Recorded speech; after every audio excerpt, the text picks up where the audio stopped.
అంటే విష్ణు ఆలయంలో శివుడికి చేసే అభిషేకం కొన్ని వేల లక్షల రెట్లు ఉత్తమ ఫలితాలను కలిగిస్తుంది. ఎందుకంటే విష్ణుమూర్తికి శివుడంతే అంతటి ప్రీతిపాత్రం. కాబట్టి ఇంట్లో శివాభిషేకం చేసుకుంటే మంచి ఫలితమే వస్తుంది. అయితే నదీ తీరాల్లో చేస్తే ఇంకా ఫలితము, దేవీ దేవతల ఆలయాల్లో చేస్తే ఇంకా లక్షల రెట్లు ఫలితము, విష్ణు సంబంధమైన ఆలయాల్లో చేస్తే కోట్ల రెట్లు విశేషమైన ఫలితం కలుగుతుంది. భస్మం ధరించి శివుడికి అభిషేకం చేస్తే పంచమహాపాతకాలు తొలగిపోతాయని పరాశర స్మృతిలో చెప్పారు.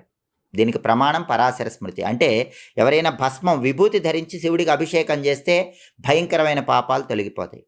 అలాగే కోరిక లేకుండా కొంతమంది శివుడికి అభిషేకం చేస్తూ ఉంటారు. అంటే నాకు ఫలానా కోరిక నెరవేరాలి అని ఏం లేకుండా మామూలుగా శివుడికి అభిషేకం చేస్తూ ఉంటారు.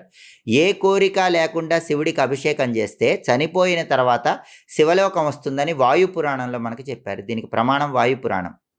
సంతానం లేని వాళ్ళు సంతానం కావాలని